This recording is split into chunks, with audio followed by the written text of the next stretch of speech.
Welcome to Classroom 5.0, a podcast that uncovers industry insights, cutting-edge research and practical evidence-based strategies that help us all to imagine and design learning environments and pathways for this ever-evolving world, so that together we can best support the next gen to uncover and deliver their unique potential.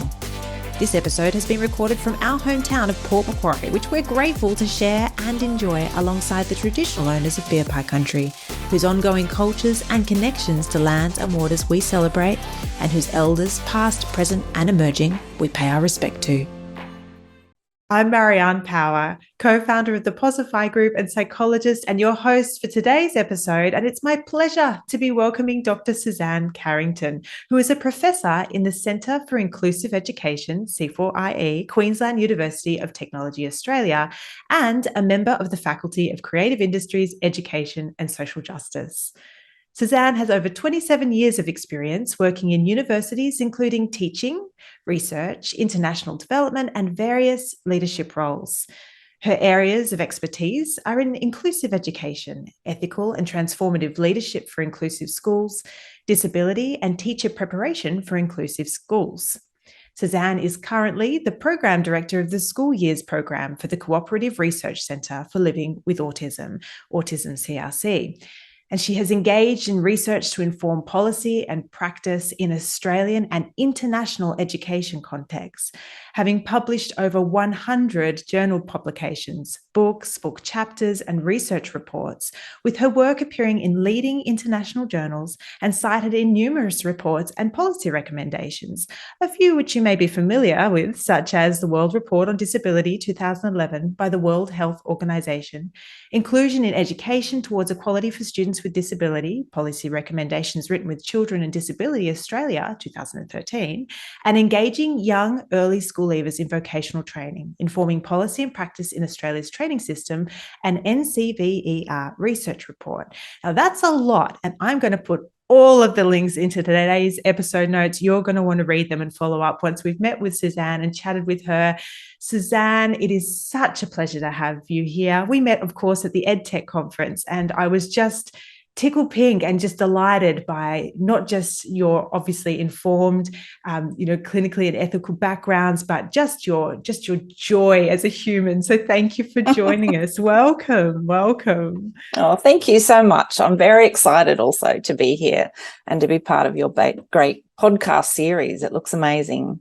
Oh, that's very kind. Yes, we're often joined by like-minded humans who want to move the needle around inclusion. So your voice will definitely be very much valued. I have to ask, what attracted you personally to researching, developing and sharing inclusive learning and leadership practices?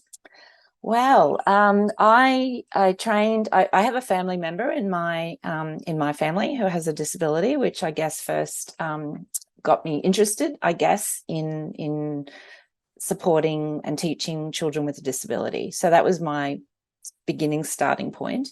So I trained as a special education teacher. I trained as a primary and a special education teacher.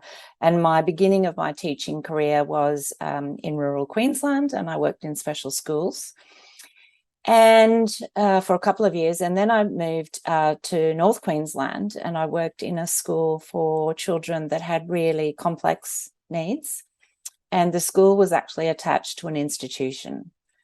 So this is not that long ago. This is 1985 to 1988, I guess. And all of the children that I taught were living full-time in an institution. So they're institutionalized. And their parents, when they had their children with a disability at that time, doctors encouraged parents to put their children in an institution and basically forget about them and to go and have other children. So when I tell that story, people are just in the 80s. I mean, that's not long ago. No, maybe I'm showing my age, but I can't even imagine. Wow. No, it's and when I tell that story to my students, for example, and when I talk about inclusive education, people look at me and go, well, you're not that old. It wasn't that long ago. And I go, yeah, people cannot believe it. I actually did a TED talk last year to a group of, it was like a TED talk for youth. And that was part of my story, telling the young people, about how far we have shifted, but also really reminding them about how far we need to go.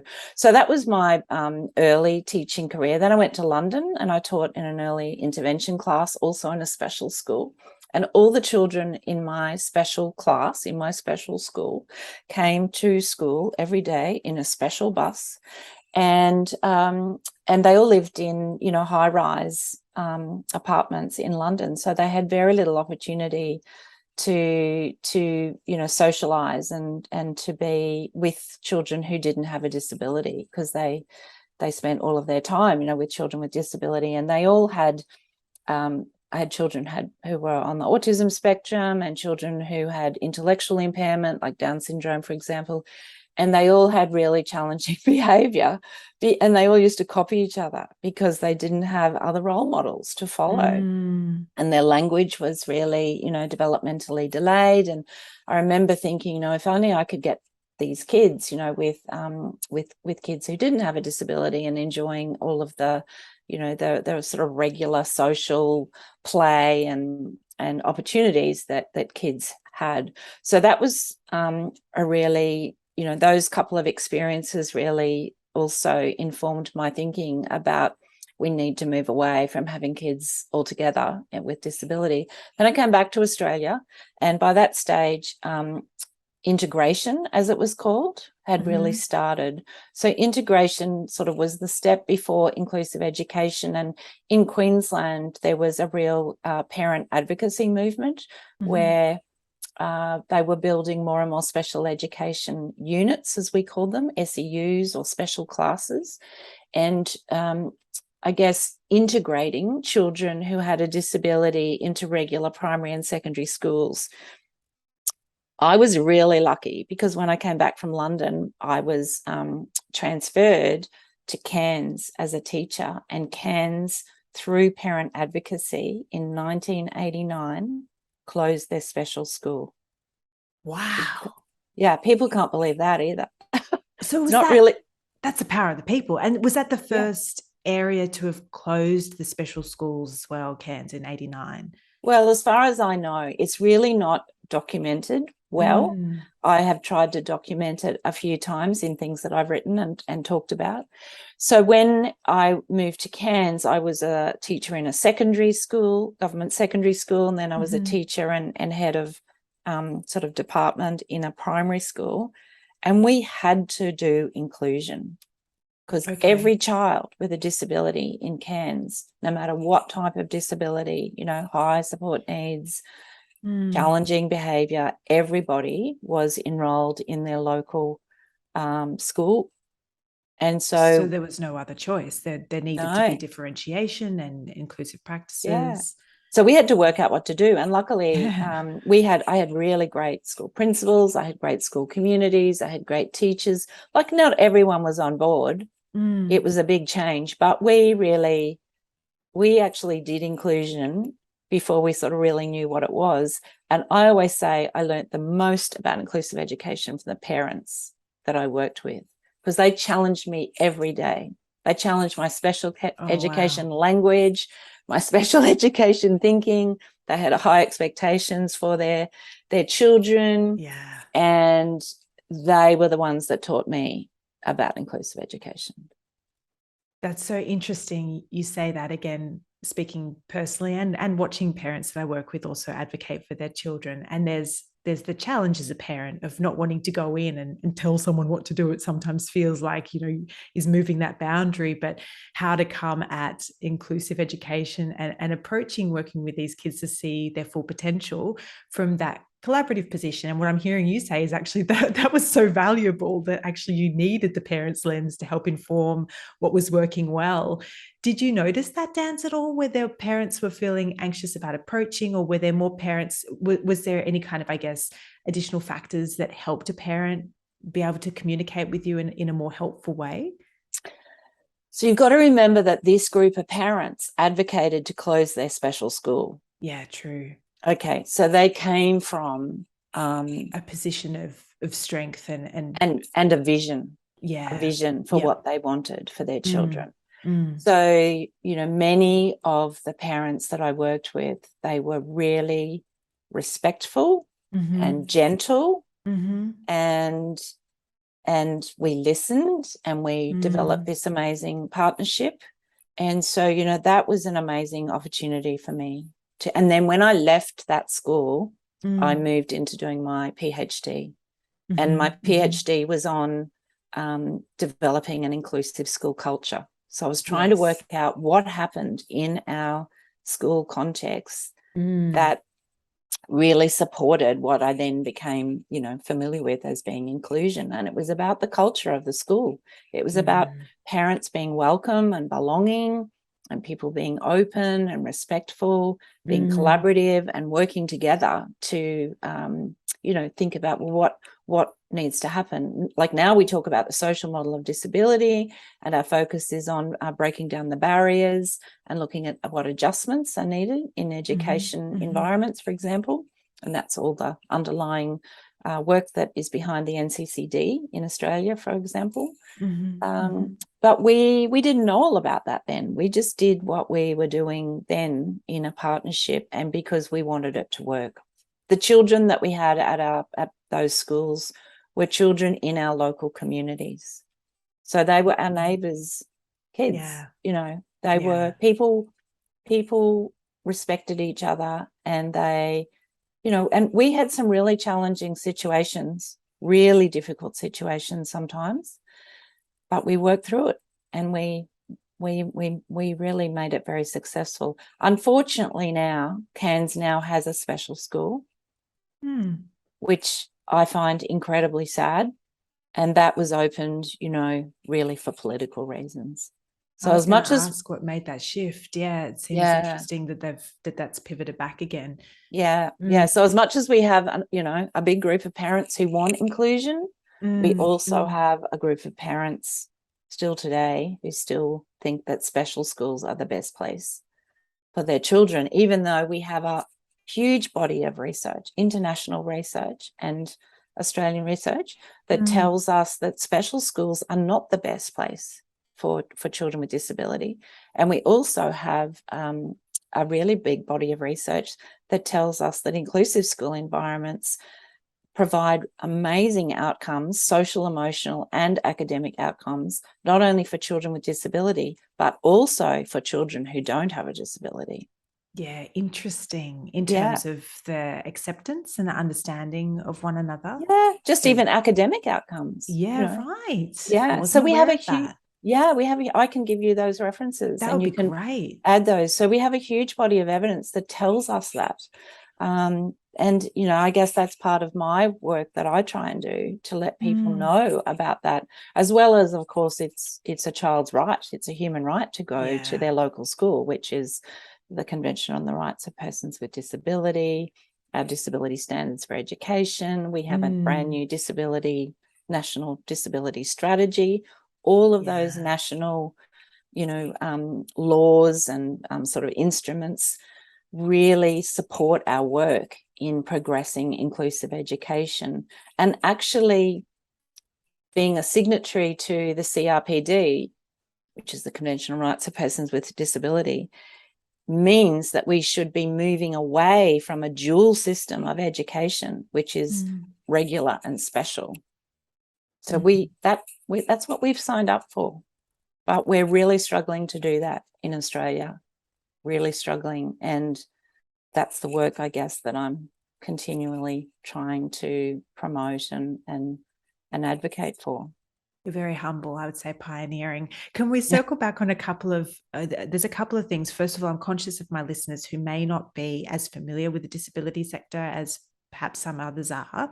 In terms of numbers, just in schools alone, are you aware of sort of what proportion of students that would fall under disability, I guess, banner, if you like, for where we might be wanting to make adjustments, or where adjustments are really helpful?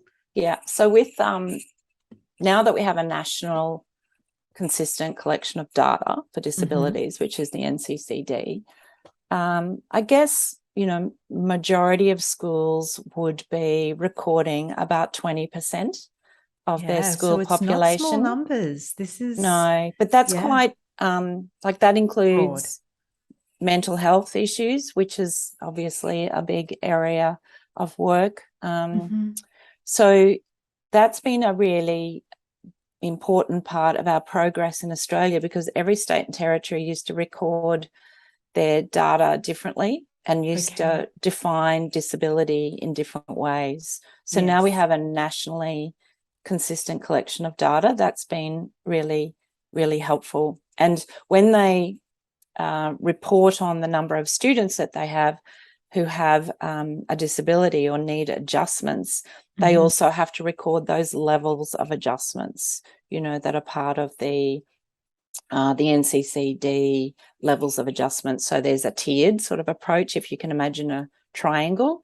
So the bottom part of the triangle is quality differentiated teaching practice, which teachers are meant, I guess, to be using to support the majority of students in the classroom. So Yes. I don't know, 60, 70, 75% or something. And so a lot of the work that we do in teacher preparation is really to support teachers to be able to do that well, that sort of bottom tier.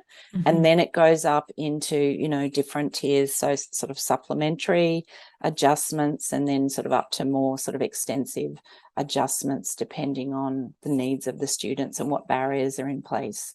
So yeah. It's a lot. I mean, you know, hats off to our educators listening as well, and also the parents. You know, if you think about those, you've already spoken to mental health, and you know how many different mental health, you know, challenges that we have that we're aware of in our society now. And it seems that the more we become aware, which is a good thing, I think it's a positive thing from a strengths perspective, the more there's that that need or that desire to have a collaborative conversation around what works well, and at the same time, from an educator's perspective, 3-4 years in training as a teacher, how can it possibly prepare you for all of those individualized needs? So it's a whopping big wicked challenge, I think, that we're creating. The other one I wanted to circle back on is that social approach to disabilities for some of our listeners who might not be so familiar with that framework. Could you talk us through the benefits of taking that social approach to learning as well? Yeah. So the social model of disability is, I guess, the perspective or the understanding of disability that really informs our inclusive education approach.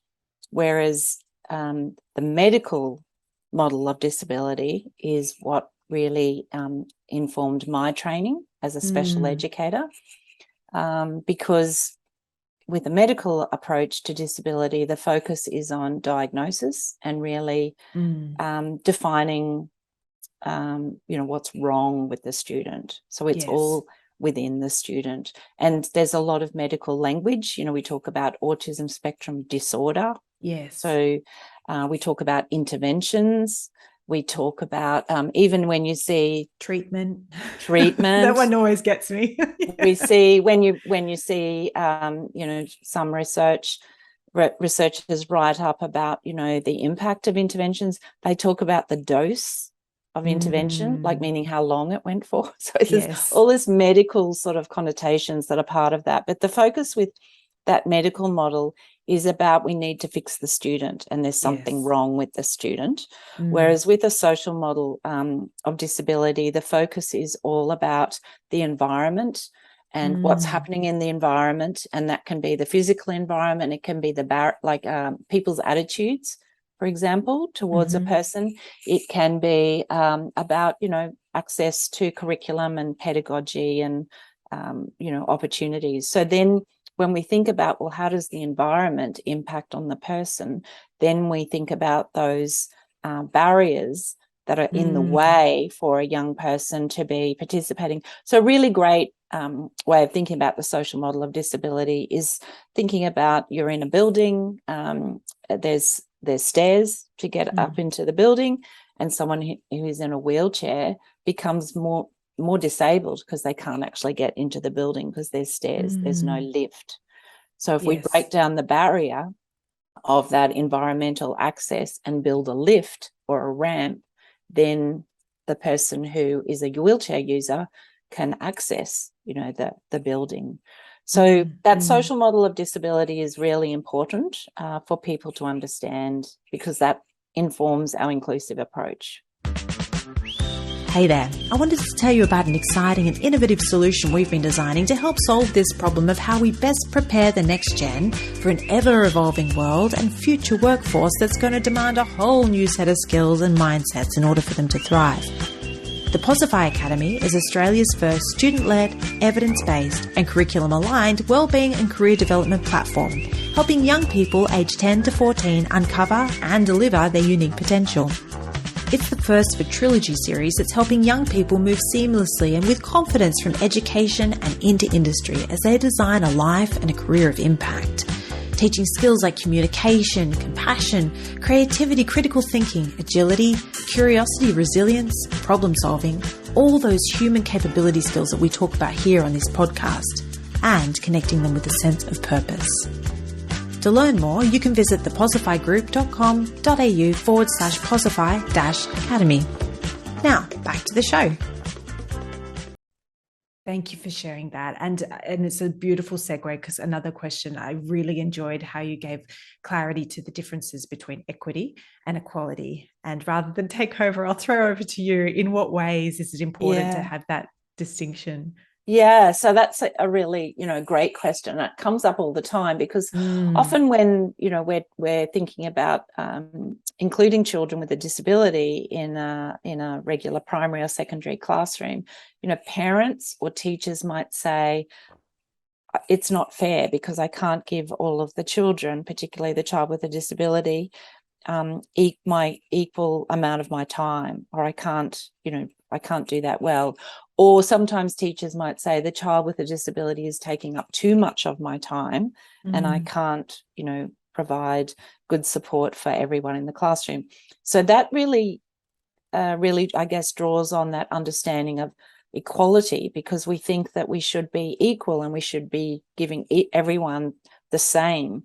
Whereas with an inclusive education approach, it's about giving students or giving children what they need. So what sort of resources, what type of opportunities do they need to be successful?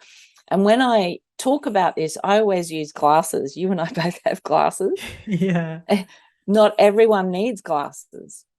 But if you gave me an exam to do and didn't give me my glasses, I would fail. I would fail the exam. So not everyone needs glasses, but I need glasses to give me the best opportunity, to be successful in an exam. And another example, like when you would know children who are on the autism spectrum often have a lot of difficulties with handwriting. And so, we really worked out that children need to learn keyboarding, they need to have access to a laptop, and then they can concentrate on actually getting their ideas down on the keyboard rather than the technical aspect of handwriting. And then we have some parents and teachers say, well, that's not fair. How come my child doesn't get a laptop? Well, your child may not need a laptop to do well, but the child who has autism does need a laptop. So it's really having a greater sort of understanding of equity is about giving children or people, what they need, the resources, the opportunities that they need to be successful.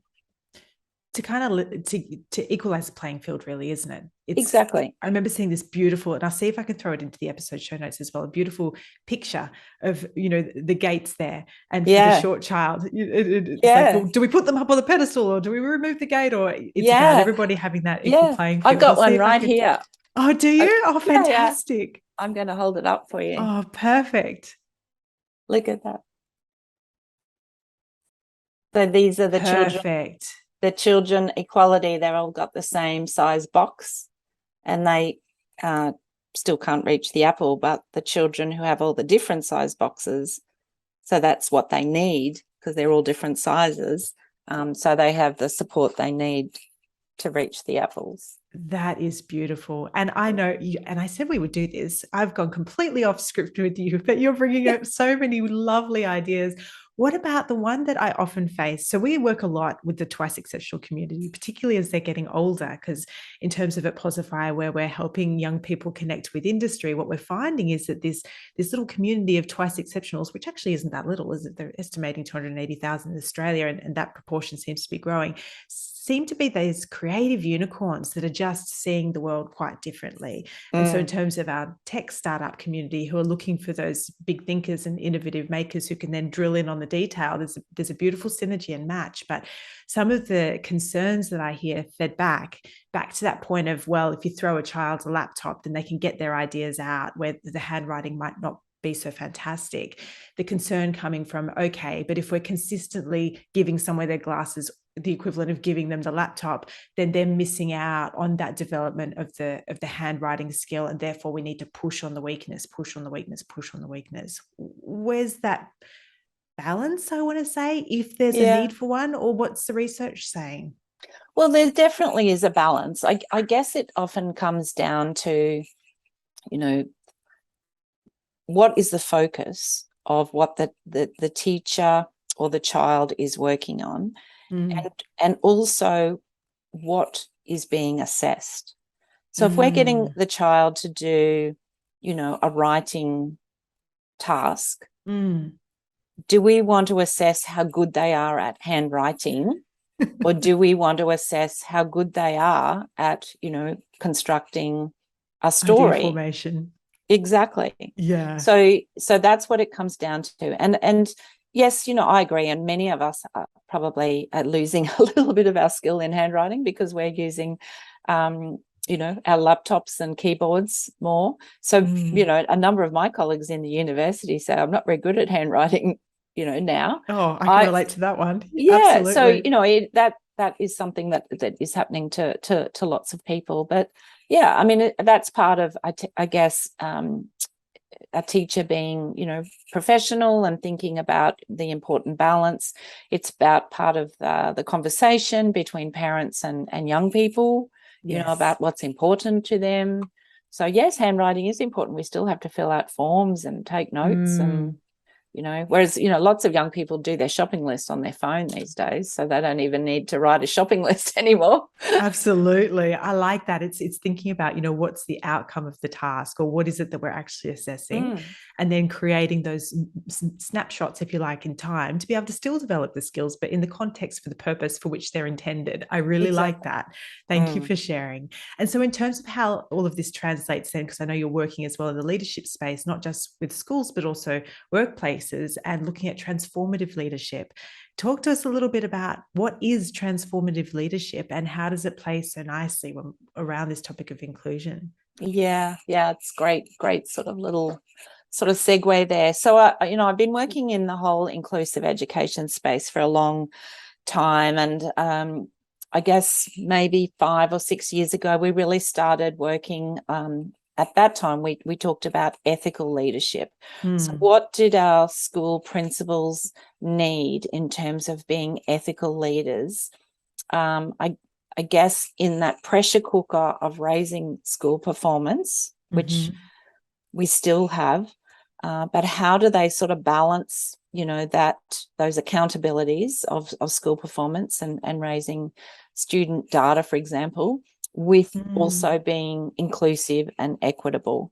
So that was really the beginning of our thinking around that. We did a project, an Australian Research Council project with 6 schools, really exploring what it meant to be an ethical leader.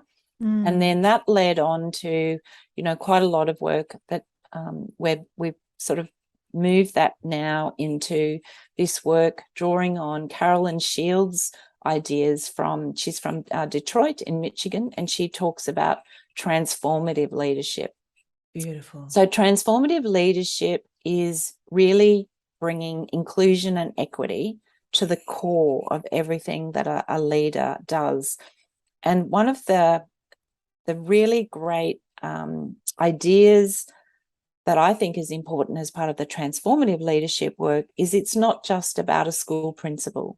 So anyone in a school can be a transformative leader.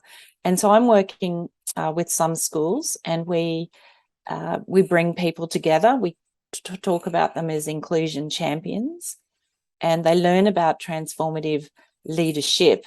And Carolyn has 8 tenets that I can also sort of include as part of the podcast. I won't go into all of those now, but they're really about, I guess, having a good understanding of inclusion and equity. It's about challenging inequities in a school. It's about commitment.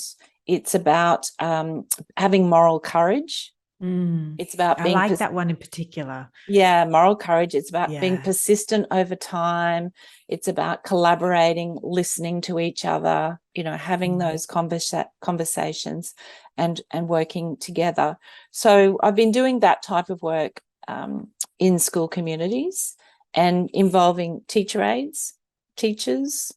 You can involve parents, part of the parent community. You can involve, senior leaders of the school, including the school principal, and everyone comes together to I guess learn, but also commit to doing this really important work together in their school and to sharing, what they're learning with others in the school, but also to continually challenge situations where they see inequity happening in the school in gentle ways. Yeah, and when I heard you speak of this work, it was obviously with Tracy Taylor, who we're very fortunate to also be having on this podcast series, which is exciting. I'll throw a link to the 2 episodes so we can join the dots between the 2. But the work that you did together with the Steiner School, I just thought was magic. And what I took away from the case study, if you like, technically, or the story that was shared, was just that fundamental philosophy of taking a humanistic approach, but curiosity, leading from that position of removing biases and seeing with a beginner's mind, what is this unique situation in front of us? How might we use our collective strengths to do things differently? And how can we respectfully challenge one another for the common purpose of good for all? Because I think the other lights that were going off when I heard the both of you speak was that when we look at inclusive education and inclusive leadership and transformative leadership, it's not just for the benefit of the children at the pointiest end, if you like, of our disability community. It's for the benefit of all. And I'm often seeing that is when a teacher learns to look through the unique lens of the individual in front of them and to really get curious around what's going on for that young person. Actually, that same approach works with every child. That's right. So yeah, that really struck me in hearing the 2 of you work, and I'm so grateful.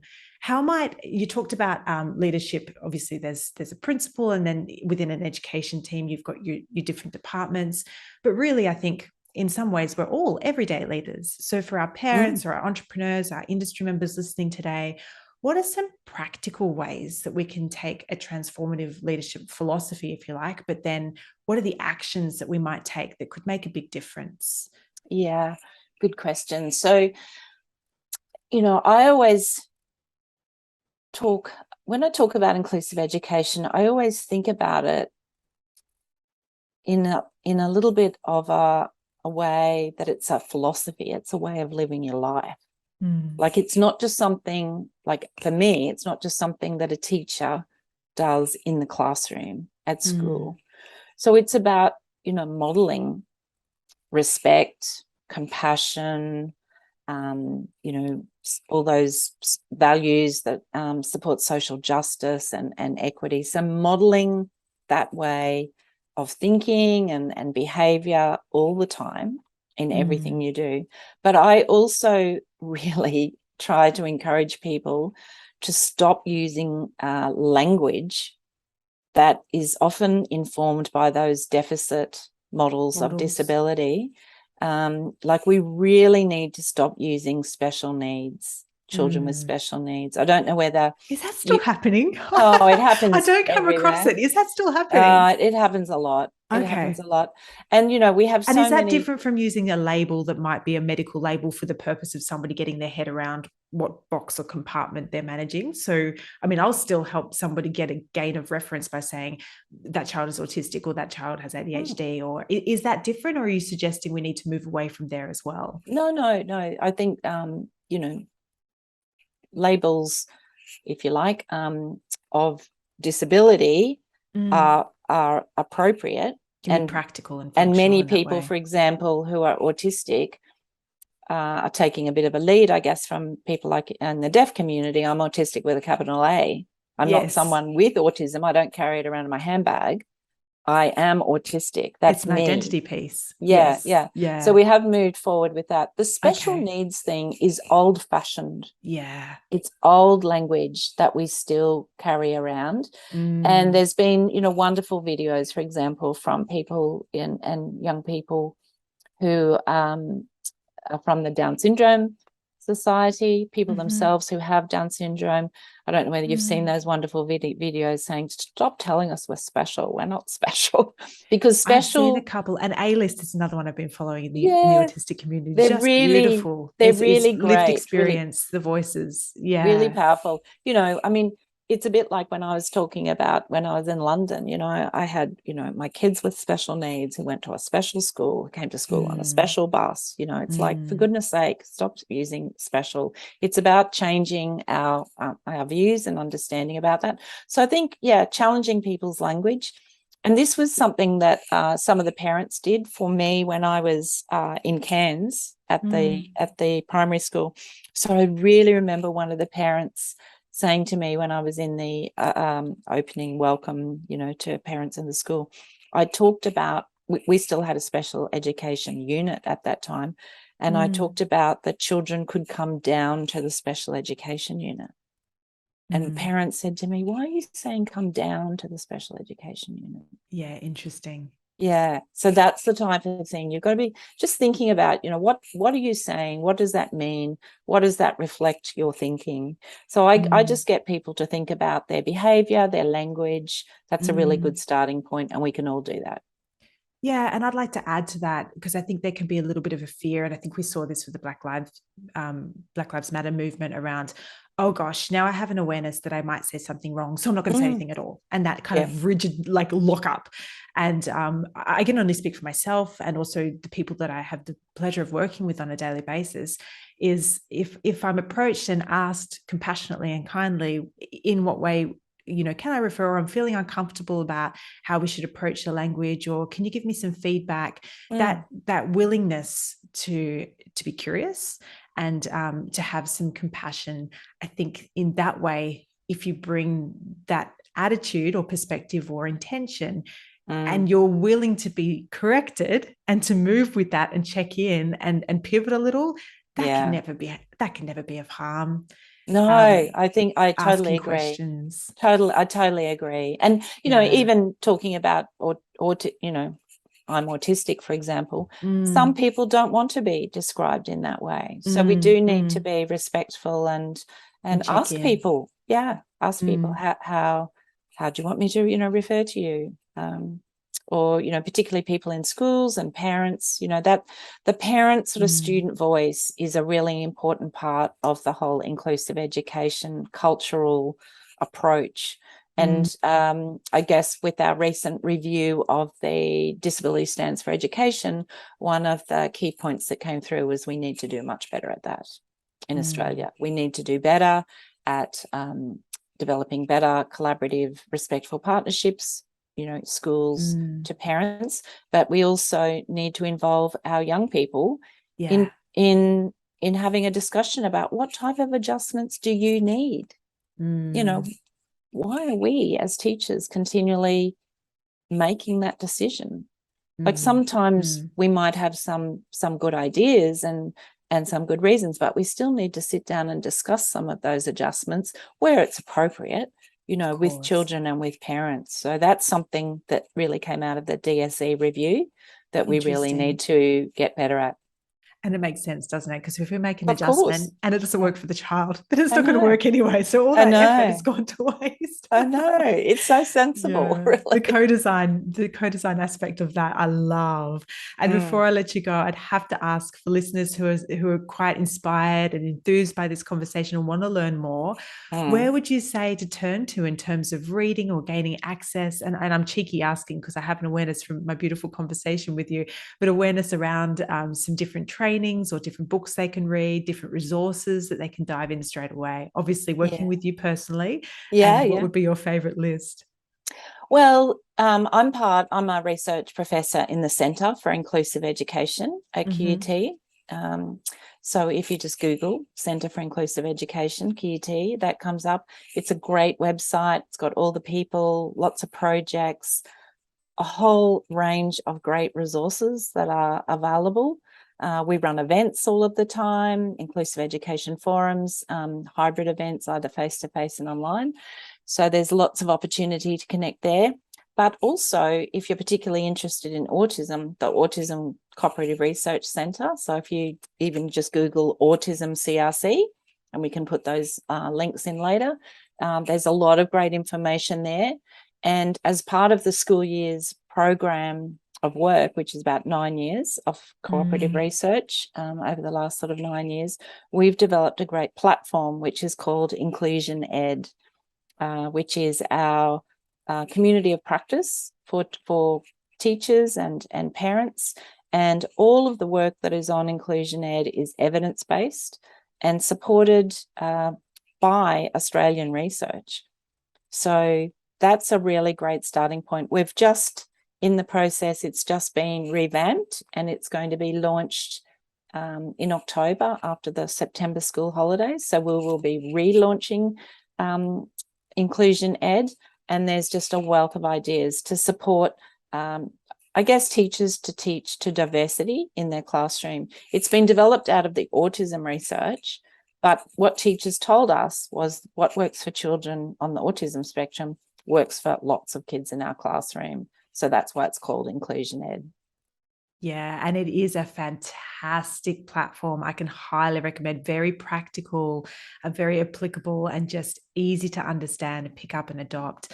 And certainly then those additional trainings and opportunities for taking that deeper dive. I just want to bottle you, Suzanne, put you in every single, not just school, but learning community. You're just a gem. And my last question for you, if you could wave a magic wand, and I'm thinking broadly here around the future of learning and of work, of leadership, where would you love to see us move towards?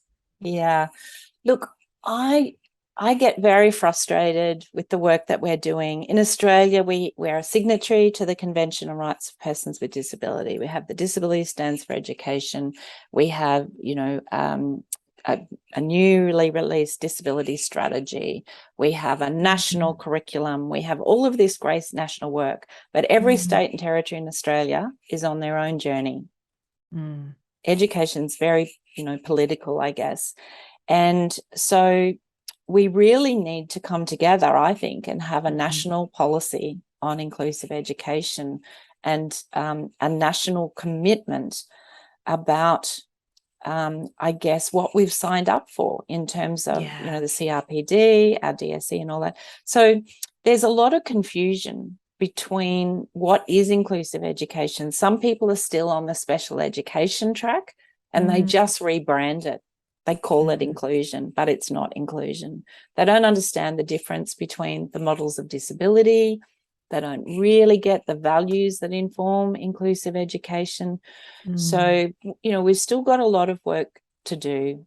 Teacher preparation, lots of variation there. Some of the universities doing a fantastic job.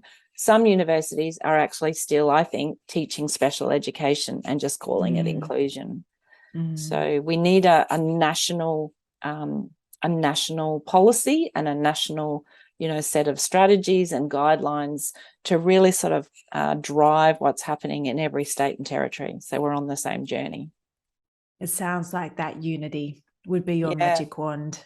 Yeah. Absolutely. And I'm going to add to that, going from policy and translating into action with those really tangible, practical pieces that people feel confident in. Thank you so much, Suzanne. Of course, thank you, Marion. We're going to add all of those beautiful links in today's episode page, which our listeners can grab a hold of. But while I've got you, what's the best way for people to find you, to connect and play in this space? Yeah, sure. Well, my email address is S for Suzanne, X for xylophone, .carrington@qut.edu.au. So that's probably the best way. Just reach out, send me an email. Thank you, Suzanne. We'll be sure to pop that in. And to all our beautiful listeners, there you go. There's a little bit of a slip. Must be time for a coffee. Thank you for joining us for another episode of Classroom 5.0. It's been a delight having you here and a delight to have our guest, Suzanne Carrington. We'll see you next time. Yeah. Till then, see you later, alligators. Thank you. Bye. Classroom 5.0 is brought to you by the Posify Group, a socially conscious education company arming the next gen with a sense of purpose and the future skills they'll need to thrive in this ever-evolving world. Your ratings and reviews really mean the world to us, so if you loved this episode, please let us know and share it with a friend. We'd like to say thanks to our editing guru, Clint Rands, and his team at My Video Producer, who helped us put this show together and who have kindly sponsored Season 3 of Classroom 5.0. And for today's show notes, links, and more episodes just like these, you can visit theposifygroup.com.au/podcast. Thanks for helping us imagine alive the future of learning, work, and leadership. We'll see you next time.